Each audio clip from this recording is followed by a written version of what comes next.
और family welfare centre में ये जवानों को बुलाते हैं बाय ऑर्डर, जवानों की मेन साहबों को बुलाते हैं। जवानों की मैडम अगर नहीं आई तो उनको धमकी दे दी जाती है, आपके हस्बैंड को हम बोरी बिस्तरा गोल करवा देंगे। ये कौन सा लैंग्वेज, कौन सी भाषा है? आप जवानों की मैडम, जवान ने किसी कारणवश अपनी फैमिली रखी है, अपने बच्चे रखे हैं, किसी समस्या की वजह से घर में हालात ठीक नहीं है या कुछ दुख बीमार है, चलो मिलिट्री हॉस्पिटल में इलाज हो जाएगा, जवान लाता है अपनी परेशानी से, लेकिन उसको फैमिली वेलफेयर सेंटर में स्ट्रेच किया जाता है, क्योंकि इनकी मेन साहब लोगों को भी कमांड करनी है। इनकी मेन साहब लोगों को कमांड करने के लिए चाहिए, क्योंकि घर में खाना बनाने के लिए जवान है, जूता पॉलिश करने के लिए जवान है, घर की सफाई करने के लिए जवान है। 20 से 25 से 30 जवान तक इनके घरों में लगे रहते हैं, जो कि एक सबसे बड़ा घोटाला है, सबसे बड़ा भ्रष्टाचार है। इस पर कोई नज़र नहीं रख रहे लोग, इस पर कोई बोलने को खुश नहीं है, लेकिन हम बोलेंगे, हम छोड़ेंगे नहीं। इनकी मेन साहबों की जो दादागिरी सेना में चल रही है अफसरों की, इन अफसरों ने अपनी मेन साहब लोगों को आगे कर रखा है। कहीं भी अगर कोई वीआईपी अफसर आता है तो जूनियर अफसर अपनी मेन साहब को, लोगों को वहाँ रिसेप्शन में भेज देंगे। इस प्रकार से इन लोगों ने अपनी एक यूनिटी बना रखी है। सीनियर अफसर से जूनियर अफसर तक सब एक हैं, ये मिले हुए हैं। इन्होंने सेना के अंदर फैमिलीवाद फैला रखा, परिवारवाद फैला रखा है। सेना में, सेना की कार्रवाई में इनके परिवार का कोई भागीदारी होनी नहीं चाहिए। इनके परिवार का क्या मतलब है सेना में? इनके परिवार, इनके बच्चे, इनकी फैमिलियाँ, इनकी मेन साहब लोग यहाँ कमांड कर रही हैं, उनका चल रहा है यहाँ वो बोलेंगे वो होगा। वो किसी को जवान को बोलेंगे इसको वहाँ भेजो, तो साहब अफसर उसी को वहीं भेजता है। क्यों? इन मेन साहब लोगों का बोलबाला है सेना के अंदर। सेना तो इन मेन साहब लोगों की उससे चल रही है। कहाँ से सफल हो सकती है? कहाँ से सक्सेस हो सकते हैं हम लोग? इनकी फैमिलियाँ कमांड कर रही हैं, जिनको कि फौज के बारे में कुछ पता ही नहीं है। वो जवानों को ब्लडी बोलती हैं, उनको सलामी मारनी पड़ती है, उनको सलूट मारना पड़ता है मेन साहब लोगों को। ऑफिसर बोलता मुझे मारो मत मारो, मेरे मेन साहब को सलूट मारो। तो ये कौन सा काम करवा रहे हो आप हमसे? हम आपके मेन साहब को सलूट मारें तो आप भी मारो हमारी मैडम को सलूट। आप हमारी मैडमों को वहाँ फैमिली वेलफेयर सेंटर में डांस करने को बोलते हैं, आपकी मेन साहब लोग हंसती हैं। आपके बड़े सीनियर अफसर आते हैं, जूनियर जवानों की मेन साहब वहाँ डांस कर रही हैं, नाच रही हैं। ये कौन सा तरीका है आप लोगों का? क्यों इतना परेशान कर रहे हो जवानों को?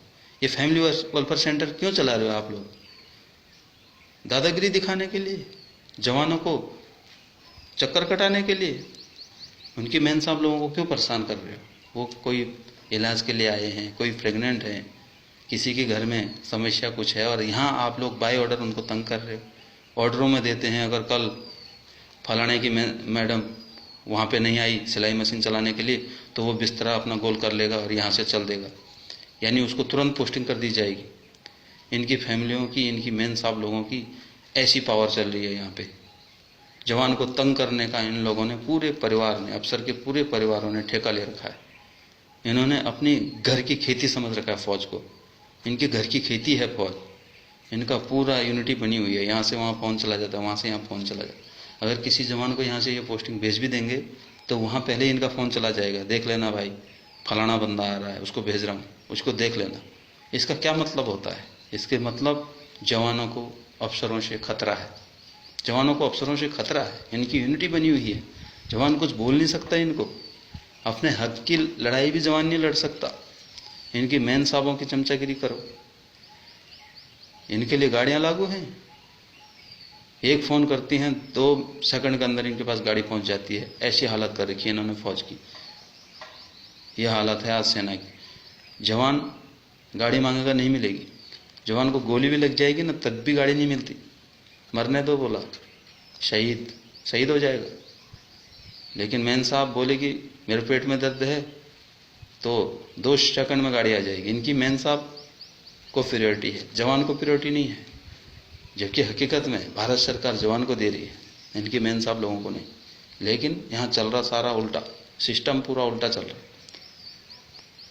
आप क्लोथिंग में देखो, क्लोथिंग में कितना घोटाला है।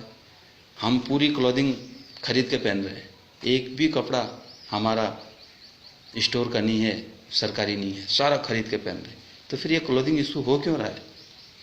ये घोटाला नहीं है? इसकी जांच नहीं होनी चाहिए?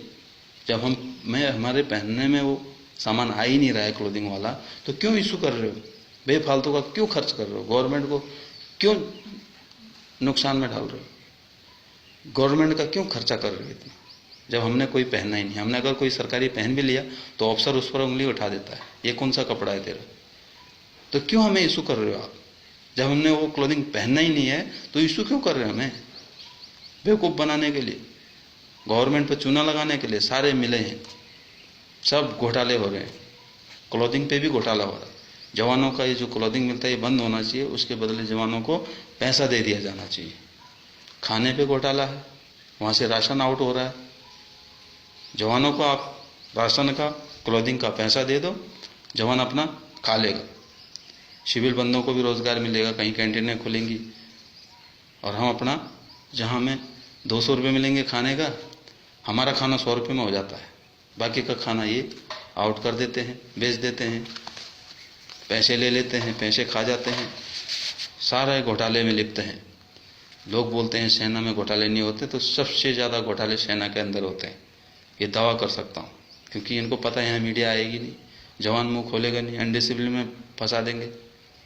सबसे ज़्यादा भ्रष्टाचार यहाँ है, सबसे ज़्यादा घोटाले यहाँ हैं। तो इसके लिए हम काम करेंगे, निश्चित ही ये सब बंद करना होगा। जो अंग्रेज़ों के समय से चला आ रहा सेना के अंदर, जो मिलिट्री लॉ सन 47 से पहले उस टाइम गुलामी का मिलिट्री लॉ चल रहा है, उसे ख़त्म किया जाएगा। और जवानों से जो गुलामी कराई जा रही है, जो अफसर कर रहे हैं, जवानों का अत्याचार कर रहे हैं, जवानों का शोषण कर रहे हैं, अपने सारे निजी काम जवानों से करवा रहे हैं। और जब पूरे जवानों को निजी काम में लगाओगे तो जो हमारा असली काम है उसे तो हम भूल ही जाएंगे ना। इसीलिए हम कहीं सक्सेस नहीं हो रहे, कहीं ऑपरेशन हमारे सक्सेस नहीं हो रहे, मुठभेड़ में हमारे जवान शहीद हो जाते हैं।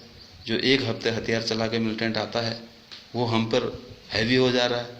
हमारा जन्मजात काम है हथियार चलाना, गोली चलाना, वो हम पर हैवी हो जा रहा है। क्यों? इसका कारण यही है, सेना में प्रोजेक्ट ज़्यादा हो गए, स्कूल ज़्यादा हो गई, कैंटीनें ज़्यादा हो गई, बंगलों में सेना के जवान भरे हुए हैं, इनके रिश्तेदारों में सेना के जवान घूम रहे हैं। इस वजह से जवानों का जो हकीकत काम है वो उन्हें नहीं दिया जा रहा है। इस वजह से वो उस काम को भूल के और वहाँ जब जाते हैं तो धोखा खा जाते हैं। तो ये सब चीज़ें, सेना का निजीकरण बंद होना चाहिए। सेना का जो ये अपना फैमिलीकरण कर रखा है इन्होंने सेना का, ये बंद होना चाहिए। सेना के जवानों से सिर्फ सेना का काम कराया जाना चाहिए। ऐसा मिलिट्री लॉ बनना चाहिए, संशोधन होना चाहिए मिलिट्री लॉ में। और निश्चित ही भारतीय संस्कृति अपना स्थान लेगी और ये काम जल्दी से जल्दी होगा, हम सब लोग, आप लोगों के सहयोग से। जय हिंद, जय भारत।